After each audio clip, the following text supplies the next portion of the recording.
প্রেগন্যান্সির টাইমে জিনের আসর থেকে নিজ বাচ্চাকে কিভাবে রক্ষা করা যায়, অনেক সমস্যা ফেস করছি। নামাজে অতিরিক্ত হাই আসলে করণীয় কি? নামাজরত অবস্থায় শিশু জানামাজে প্রসাব করে দিলে করণীয় কি? নামাজ ছেড়ে দিব নাকি চালিয়ে যাব? মেয়েরা বোরকা না পরে বোরকার বদলে বড় জামা ও হিজাব পরে কি বাইরে যাওয়া যাবে? নামাজের মধ্যে যদি একাধিকবার ভুল হয় তাহলে করণীয় কি? আজানের সময় মেয়েদের মাথায় কাপড় দেওয়া এবং কাপড় থাকা বাধ্যতামূলক কিনা? চেহারায় ঘন দাড়ি থাকলে অজুর পানি কতটুকু পৌঁছাতে হবে? নেককার বিবি পাওয়ার জন্য করণীয় কি জানাবেন? কাউকে জীবনসঙ্গী পাওয়ার জন্য দোয়া করা যাবে কি না? সন্তান জন্ম নিলে কি তার কানে আজান দিতে হবে? কোনো কারণে না দিলে কি করতে হবে? আর বিলম্ব না করে আপনাদের ইতিমধ্যে যে প্রশ্নগুলো আমাদের কাছে এসেছে সেগুলোর উত্তর দেওয়া পালায় আমরা চলে যাই। মেহরিন সুমি, আপনি জানতে চেয়েছেন নামাজে অতিরিক্ত হাই আসলে করণীয় কি? হাই আসলে হাত দিয়ে সেটাকে বাধা দিবেন, বাস এটুকু, এর বাইরে আর বিশেষ কোনো করণীয় নেই। সেটা নামাজের বাইরে সর্বাবস্থায়। হাবিবা ফারহানা জানতে চেয়েছেন নামাজরত অবস্থায় শিশু জানামাজে প্রসাব করে দিলে করণীয় কি? নামাজ ছেড়ে দিব নাকি চালিয়ে যাব?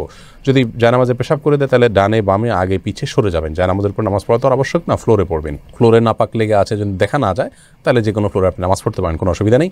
জানামাজে বাচ্চা পেশাব করে দিলে আস্তে করে নিজেকে সরিয়ে নিয়ে একটু দুই হাত এক হাত পেছনে ডানে বামে সরিয়ে আপনি নামাজ কমপ্লিট করতে পারেন, কোনো অসুবিধা নেই। লিমা আক্তার জানতে চেয়েছেন মহিলারা মাথার নিচের দিকে চুল খোপা করতে পারবে কিনা? পারবে, কোনো অসুবিধা নেই।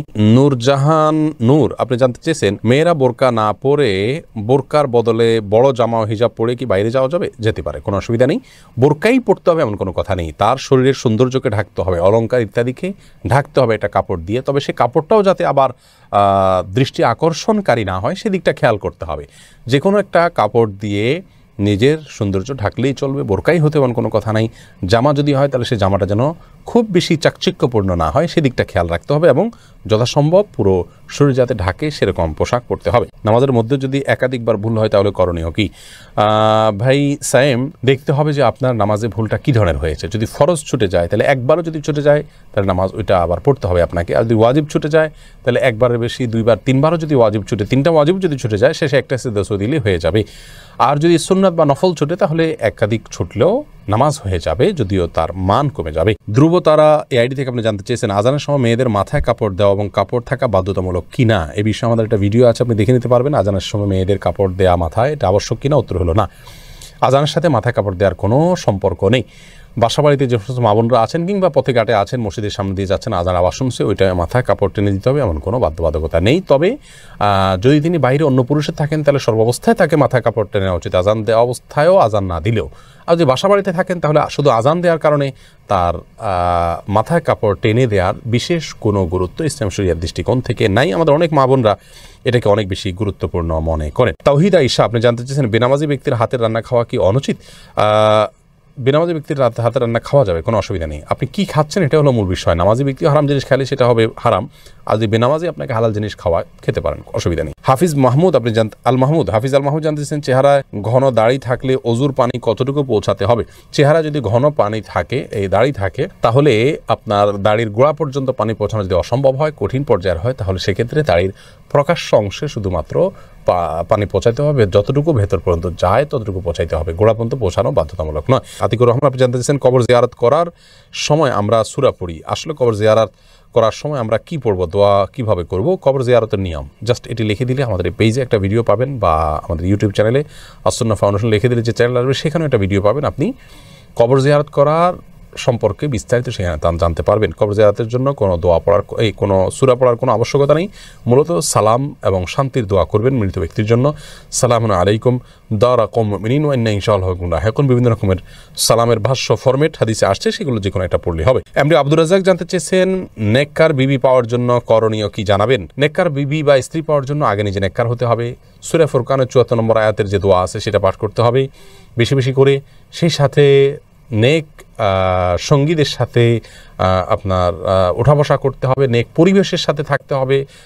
ভালো সোসাইটির সাথে থাকলে ভালো সোসাইটির সন্ধান পাবেন এবং ভালো দিন প্র্যাকটিস করেন এরকম মেয়েদের খোঁজখবর নিয়ে বের করতে হবে, আল্লাহর কাছে দোয়াও অব্যাহত রাখতে হবে। সিয়াম পাটোয়ারি জানতে চেয়েছেন কাউকে জীবনসঙ্গী পাওয়ার জন্য দোয়া করা যাবে কি না? নির্দিষ্ট কাউকে জীবনসঙ্গী হিসাবে পাওয়ার জন্য দোয়া করা যাবে কিনা এ বিষয়ে আমাদের একটি বক্তব্য রয়েছে, এই পেজে পাবেন, আমাদের ইউটিউব চ্যানেলে পাবেন, সেখান থেকে আপনি জানতে পারেন।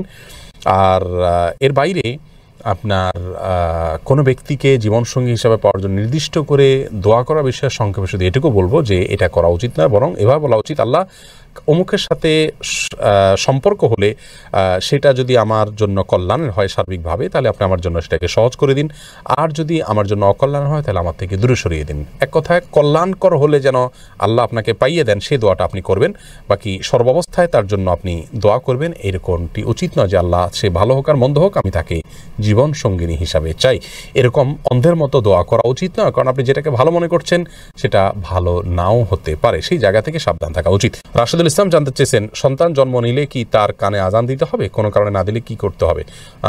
প্রথমত সন্তান জন্মের পর তার কানে আজান দেওয়ার বিষয়টি অনেকগুলো হাদিসে বর্ণিত হয়েছে। হাদিসগুলো সনদগুলো সবগুলাই মোটামুটি দয়ী পর্যায়ের। এজন্য সৌদি আরবের সাবেক গ্র্যান্ড মুফতি শেখ আব্দুল্লাহ বিন বাজ রাহিমাহুল্লাহ তিনি বলেছেন যে এ বিষয়ে আমল করা যেতে পারে, যেহেতু অনেকগুলো হাদিসে আছে এবং মুস্তাহাব পর্যায়ের জিনিস করা যেতে পারে, কিন্তু কোনো কারণে যদি কেউ না করে থাকেন, ছুটে যায়, কোনো অসুবিধা নেই, এটার জন্য কোনো প্রায়শ্চিত্ত করতে হবে না। এরপরে সঞ্জিতা আক্তার আপনি জানতে চেয়েছেন, কেউ চাপে পড়ে তালাক দিলে তালাক হবে কি না? তালাক, বিবাহ এগুলো এমন যে চাপে পড়ে করলেও হয়ে যাবে, এজন্য এগুলো না, যদি কেউ তালাক দিতে না চান তাহলে তাকে তার জায়গা থেকে অটল থাকতে হবে। যদি কেউ জবরদস্তি করে আপনার থেকে তালাক নেয়, কারো কাছ থেকে তালাক নেয়, তাহলে কিন্তু তালাক পতিত হয়ে যাবে। রাউফি ইসলাম জানতে চেয়েছেন, পর্দার ক্ষেত্রে চোখ বের করে রাখা যাবে কিনা, তাতে পর্দার খেলাপ হবে কিনা? চোখ বের করে রাখতে পারবেন, চোখ বের করতে রাখতে পারবেন, কোনো অসুবিধা নেই, কারণ এটা আপনার চলার জন্য জরুরি। কিন্তু চোখেরও সৌন্দর্য যাতে অন্য কেউ দেখতে না পারে সেজন্য সানগ্লাস বা অন্য কিছু ব্যবহার করা উচিত। অন্তত এটা হলো নিজের আত্মসম্মানের ব্যাপার, যে আমার শরীরের কোনো অংশ দেখে কেউ বাজে চিন্তা করবে আমাকে নিয়ে, কেউ মনে মনে জেনা করবে, সেই সুযোগ না দেওয়া হলো একজন আত্মসম্মান বোধ সম্পন্ন একজন ইমানদার মানুষের কাজ। সেই জায়গা থেকে এই চেষ্টাটা থাকা ভালো। টিপ পরার শরঈ বিধান কি? সালিম ইবনু সাখওয়াত আপনি জানতে চেয়েছেন, ভাই সালিম ইবনু সাখওয়াত, টিপ পরা একজন ইমানদার নারীর জন্য নানা কারণে শোভনীয় নয়। প্রথমত হিন্দুরা বিশেষ করে লাল টিপটা পরা উচিত নয়, আরও বেশি যে হিন্দুরা সিঁদুর পরে থাকেন এটা তাদের ধর্মীয় আদর্শের জায়গা থেকে হয়, সেইটার সাথে সাদৃশ্যপূর্ণ হয়ে যায়। সেই জায়গা থেকে ইমানদারকে অমুসলিমের সাথে সাদৃশ্যপূর্ণ সংস্কৃতিও গ্রহণ করতে ইসলাম নিষেধ করেছে। মান তাশাব্বাহা বিকওমিন ফাহুয়া মিনহুম, আবু দাউদের হাদিসে আসছে নবী সাল্লাল্লাহু আলাইহি ওয়াসাল্লাম বলেছেন যে ব্যক্তি কোনো জাতির সাথে সাদৃশ্য গ্রহণ করবে সে তাদের অন্তর্ভুক্ত হবে। এছাড়া যদি সাধারণ কোনো টিপ জাস্ট সৌন্দর্যের জন্য করেন, নারীরা স্বামীকে দেখানোর জন্য এবং ঘরের ভিতরে তো করতে পারেন, কিন্তু ফাসেকদের নিদর্শন, অমুসলিমদের আপনার সাথে সাদৃশ্যপূর্ণ সেই জায়গা থেকে এটি পরিহার করা উচিত। আর টিপ পরে বাহিরে যাওয়া বেপর্দাহীন বা পর্দাহীনভাবে সেটা তো কোনো অবস্থাতে জায়েজ না, সম্পূর্ণ হারাম। অতএব সে বিষয়ে আমাদের সাবধান থাকতে হবে। এমডি আনোয়ার খান আপনি জানতে চেয়েছেন, কার সাথে আমার বিয়ে হবে তাকে একদম নির্ধারণ করা নাকি এটা কর্মফল? ভাই আনোয়ার, এটা নির্ধারণ করা আল্লাহ রাব্বুল আলামিন নির্ধারণ করে দিয়েছেন কার সাথে কার বিয়ে হবে। নবী করিম সাল্লাল্লাহু আলাইহি ওয়াসাল্লামের একটি হাদিস থেকে সুস্পষ্টভাবে বিষয়ে আমরা নির্দেশনা পাই। এরপরে কানিজ সঞ্জিদা জানতে চেয়েছেন, প্রেগন্যান্সির টাইমে জিনের আসর থেকে নিজ বাচ্চাকে কিভাবে রক্ষা করা যায়? অনেক সমস্যা ফেস করছি। বোন সঞ্জিদা, প্রথম কথা হলো এই সময়গুলো খুব স্পর্শকাতর, জিনের উপদ্রব অনেক সময় বেশি হয়ে থাকে।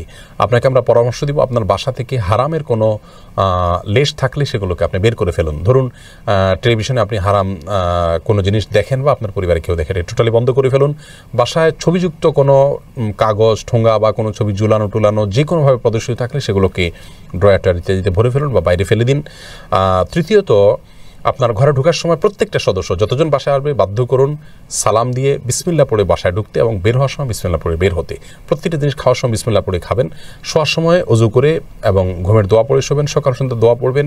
এর পাশাপাশি আপনি সূরা বাকারা এটা উচ্চ ভলিউমে বা যতটুকু আপনার শুনতে সুবিধা হয় ততটুকু ভলিউমে মোবাইলে বা কোনো কিছু বাজিয়ে আপনি রেখে দিবেন, বা উচ্চস্বরে নিজে তেলাওয়াত করতে পারলে আরও ভালো।